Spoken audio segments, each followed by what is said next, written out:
بسم اللہ الرحمن الرحیم اللہم صلی علی محمد وعلی آل محمد کما صلیت علی ابراہیم وعلی آل ابراہیم انکا حمید مجید اللہم بارک علی محمد وعلی آل محمد کما بارکت علی ابراہیم وعلی آل ابراہیم انکا حمید مجید۔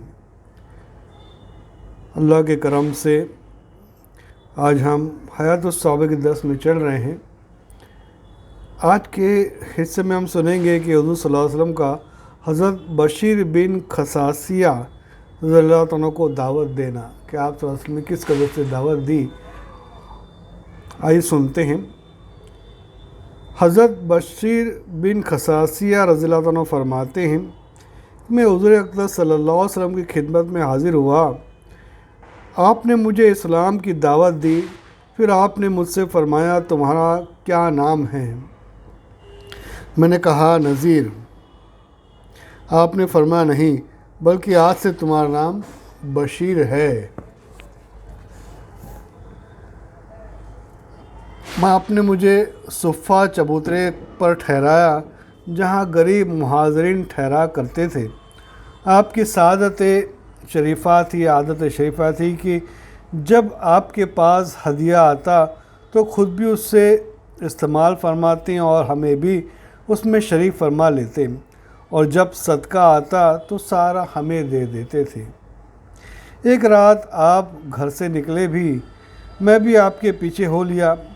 آپ جنت البقیع تشریف لے گئے اور وہاں پہنچ کر یہ دعا فرمائی، السلام علیکم دار قومی مومنین و انا بکم لاحقون و انا الیہ راجعون۔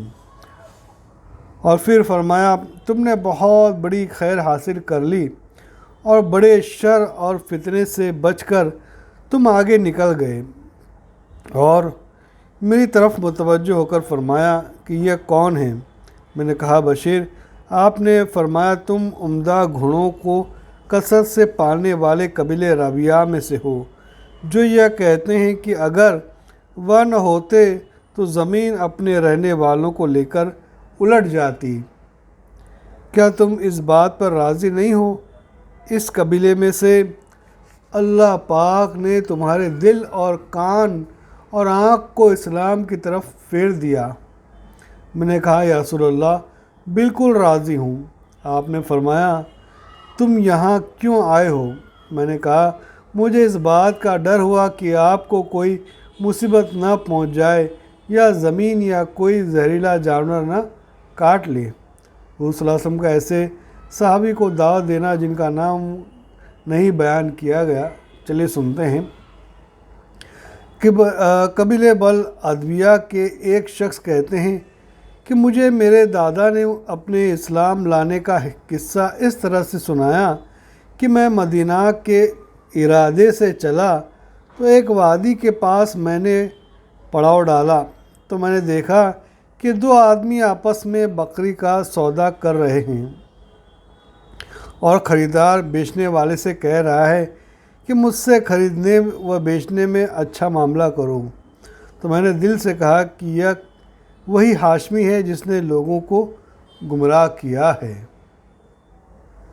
اتنے میں ایک اور آدمی آتا ہوا نظر آیا جس کا جسم بہت خوبصورت اور پیشانی کشادہ اور ناک پتلی اور بھویں باریک تھی، اور سینے کے اوپر والے حصے سے ناف تک کالے دھاگے کی طرح سے کالے بالوں کی ایک لکیر تھی، اور وہ دور پرانی چادروں میں تھے۔ ہمارے قریب آ کر انہوں نے السلام علیکم کہا۔ ہم نے ان کو سلام کا جواب دیا۔ ان کے آتے ہی خریدار نے پکار کر کہا یا رسول اللہ آپ اس بکری والے سے فرما دیں کہ وہ مجھ سے معاملہ اچھی طرح کریں۔ آپ نے ہاتھ اٹھا کر فرمایا تم لوگ اپنے مالوں کے خود مالک ہو۔ میں چاہتا ہوں کہ قیامت کے دن اللہ کے سامنے اس طرح حاضری دوں کہ تم میں سے کوئی بھی اس سے اپنے مال یا جان یا عزت کے بارے میں کسی قسم کے ناحق ظلم کا مطالبہ نہ کر رہا ہو۔ اللہ تعالیٰ اس آدمی پر رحم فرمائے جو خریدنے اور بیچنے میں لینے اور دینے میں نرمی کا معاملہ کرے اور قرض کی ادائیگی اور قرض کے مطالبے میں نرمی کرے۔ پھر وہ آدمی چلا گیا۔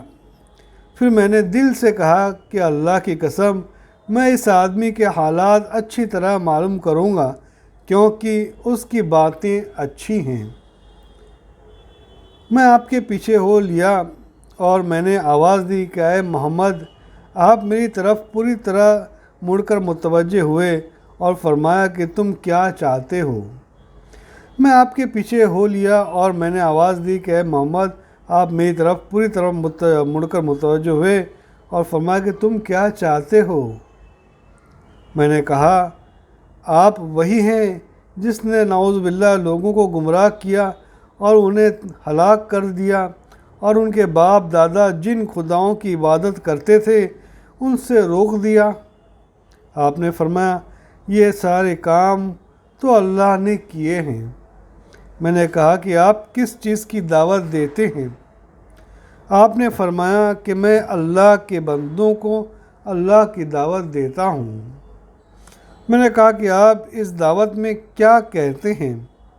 آپ نے فرمایا، تم اس بات کی گواہی دو کہ اللہ کے سوا کوئی معبود نہیں اور میں محمد صلی اللہ علیہ وسلم اللہ کا رسول ہوں، اور اللہ نے جو کچھ مجھ پر نازل فرمایا ہے اس پر ایمان لاؤ اور لات اور عزیٰ کا انکار کرو اور نماز قائم کرو اور زکوٰۃ ادا کرو۔ میں نے کہا، زکوٰۃ کیا چیز ہے؟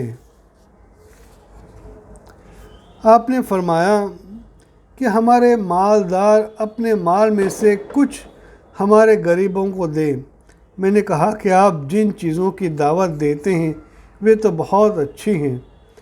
میرے دادا کہتے ہیں کہ اس ملاقات اور گفتگو سے پہلے میرے دل کی یہ حالت تھی کہ روئے زمین کا کوئی انسان میرے لیے آپ سے زیادہ برا نہیں تھا، لیکن اس گفتگو کے بعد میرے دل کی یہ حالت ہو گئی کہ آپ مجھے اپنی اولاد اور والدین اور تمام لوگوں سے زیادہ محبوب ہو گئے، اور ایک دم میری زبان سے نکلا کہ میں پہچان گیا۔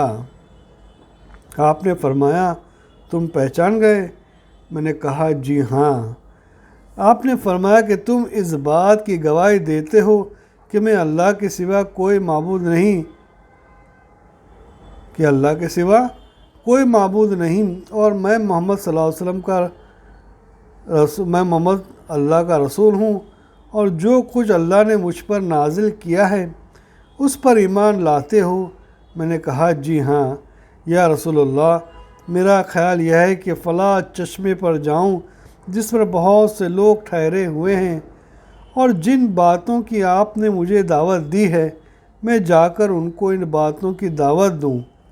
مجھے امید ہے کہ یہ سب آپ کی بات مان لیں گے۔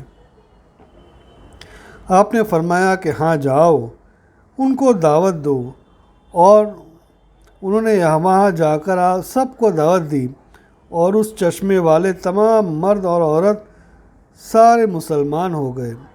خوش ہو کر حضور صلی اللہ علیہ وسلم نے ان کے سر پر محبت سے ہاتھ پھیرا۔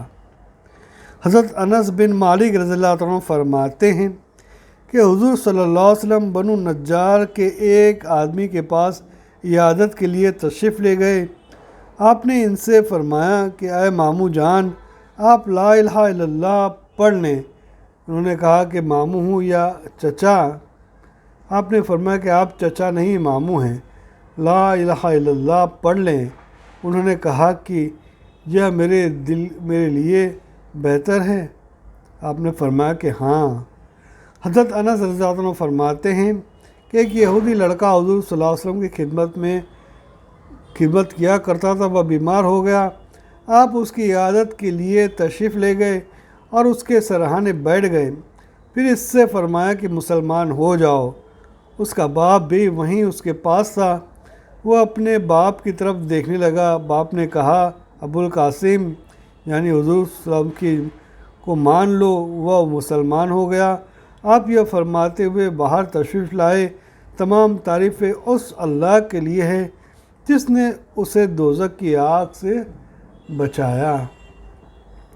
حضرت انس رضی اللہ عنہ فرماتے ہیں کہ حضور صلی اللہ علیہ وسلم نے ایک آدمی سے فرمایا کہ مسلمان ہو جاؤ، سلامتی پاؤ گے۔ اس نے کہا میرا دل نہیں چاہتا۔ آپ نے فرمایا دل نہ چاہے تب بھی مسلمان ہو جاؤ۔ حضور صلی اللہ علیہ وسلم کا حضرت ابو قحافہ رضی اللہ عنہ کو دعوت دینا۔ حضرت اسماء بنت ابو بکر رضی اللہ عنہ فرماتی ہیں کہ فتح مکہ کے دن حضور صلی اللہ علیہ وسلم نے ابو قحافہ سے فرمایا کہ آپ مسلمان ہو جائیں، سلامتی پا لیں گے۔ حضرت اسماء رضی اللہ عنہ فرماتی ہیں کہ جب حضور صلی اللہ علیہ وسلم مکہ میں داخل ہوئے اور اطمینان کے ساتھ مسجد میں بیٹھ گئے تو حضرت ابو بکر رضی اللہ عنہ اپنے والد حضرت ابو قحافہ کو لے کر آپ کی خدمت میں حاضر ہوئے۔ جب آپ نے ان کو آتے ہوئے دیکھا تو فرمایا کہ اے ابو بکر، بڑے میاں کو وہیں کیوں نہیں رہنے دیا؟ میں ان کے پاس چل کر جاتا۔ انہوں نے عرض کیا یا رسول اللہ، ان کا زیادہ حق بنتا ہے کہ یہ آپ کے پاس چل کر آئیں بنسبت اس کے کہ آپ ان کے پاس چل کر جائیں۔ حضور صلی اللہ علیہ وسلم نے ان کو اپنے سامنے بٹھایا اور ان کے دل پر اپنا ہاتھ رکھ کر فرمایا آپ مسلمان ہو جائیں، سلامتی پائیں گے۔ اس لیے حضرت ابو قحافہ مسلمان ہو گئے اور کلمہ شہادت پڑھ لیا۔